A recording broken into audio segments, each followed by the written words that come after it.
Just close your eyes for 1 minute, और जो मैं बोल रहा हूं वो इमेजिन करिए। अपनी आंखें बंद कर लीजिए, अपने घर में जाइए, अपने पड़ोस में जाइए, अपनी गली में जाइए, अपने रिश्तेदारों के घर जाइए और देखिए कोई ऐसा इंसान आपके पड़ोस में, आपके घर में, आपके रिश्तेदारी में जिसके घुटनों में बहुत दर्द रहता हो और सही तरीके से चला ना जाता हो। जब उठते हैं तो दर्द होता है घुटनों में, सीढ़ियों पे चलते हैं तो दर्द होता है, सर्दियों में तो बढ़ जाता है। कितने लोगों की तस्वीर आपकी आंखों के सामने आई। एल्डर मेंबर्स, पूजा जी कह रही हैं एल्डर मेंबर्स, गौरव जी कह रहे हैं मां की तस्वीर आई सामने। तो ऐसे बहुत सारे केसेस होंगे। नेत्रा जी कह रही है 3 से 4 लोग। माय मदर, मुझे खुद है, सपना जी कह रही है। बलराज जी कह रही है सो मेनी पीपल। जयराज जी कह रही है उनका लैंडलॉर्ड।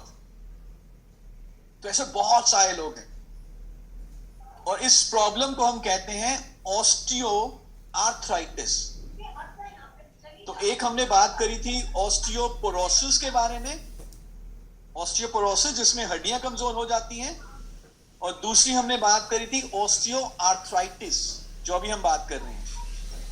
ऑस्टियो आर्थराइटिस में क्या होता है कि ये दो हमारे जो घुटने हैं, इन दो घुटनों के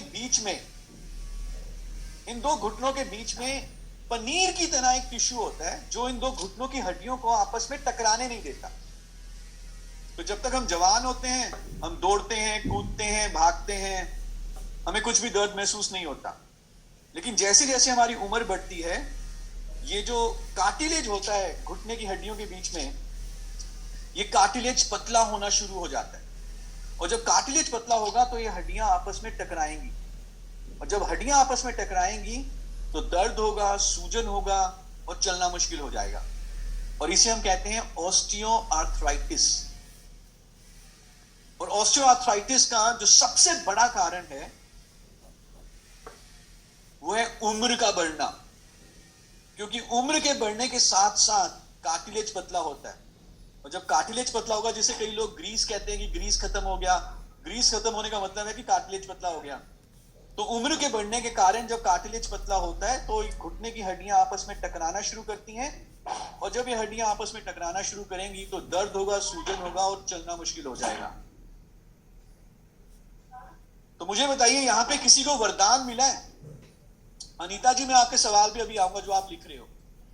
यहां पे अभी किसी को वरदान मिला है हनुमान जी की तरफ से कि जा वत्स, तेरी उम्र नहीं बढ़ेगी?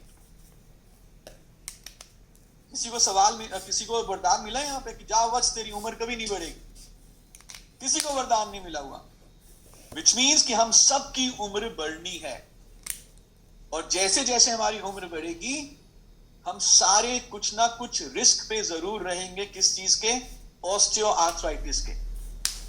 कितना होगा, कितनी जल्दी होगा, कितना ज्यादा होगा, ये डिपेंड करता है कि हमारा लाइफस्टाइल कैसा है, हमारी ओवरऑल हेल्थ कैसी है, हमारा वेट कैसा है।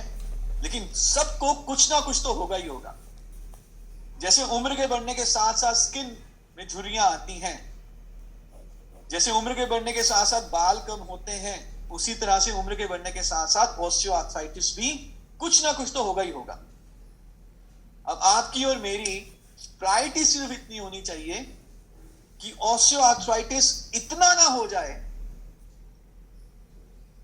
कि हमें डॉक्टर के पास जाना पड़े और कहना पड़े कि डॉक्टर साहब घुटने को रिप्लेस कर दो, और हम किसी दूसरे व्यक्ति के ऊपर डिपेंडेंट हो जाए।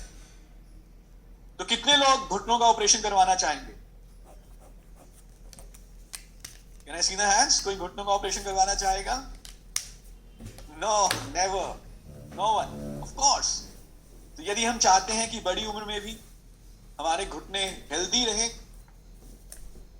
हम भागदौड़ कर सकें बड़ी उम्र में भी,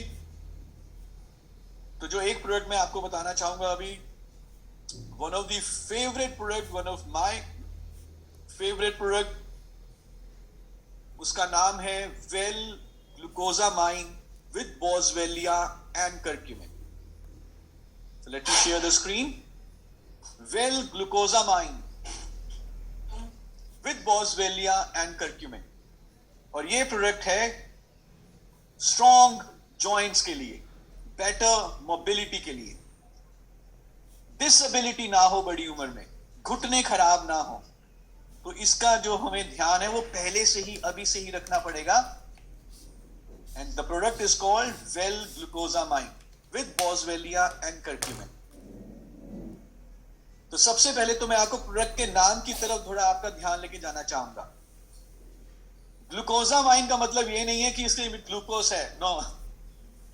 तो कुछ लोग कहते हैं कि अगर डायबिटीज है तो मत लीजिएगा क्योंकि इसमें ग्लूकोज है, ऐसा नहीं है। तो ग्लूकोजामाइन का ग्लूकोज से कोई भी रिलेशन नहीं है। ओके, सो वेल ग्लूकोजामाइन, इसमें जो ग्लूकोजामाइन है ये कार्टिलेज को रीबूस्ट करता है, कार्टिलेज को पतला नहीं होने देता। और लंबे समय तक अगर हम लें तो धीरे धीरे करके ये कार्टिलेज को रीबूस्ट भी कर सकता है। तो जो रीजन है ऑस्टियोआर्थराइटिस का, उसके ऊपर काम करता है ग्लूकोजामाइन।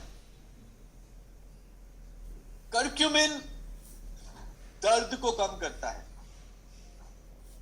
पेन को कम कर सकता है कर्क्यूमिन।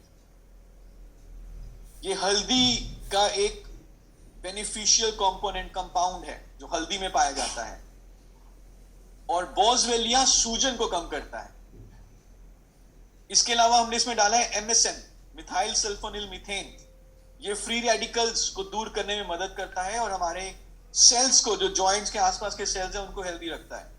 और बायोप्रीन, बायोप्रीन ये काली मिर्च का सत्व होता है। ये सारे न्यूट्रिएंट्स को कोशिकाओं तक, सेल्स को ले जाने में मदद करता है।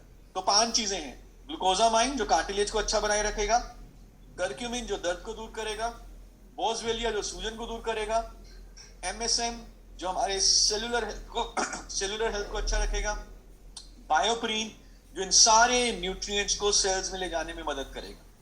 कैसे लेना है? 2 सुबह और 2 शाम, 2 in the morning, 2 in the evening. So this is glucosamine. Next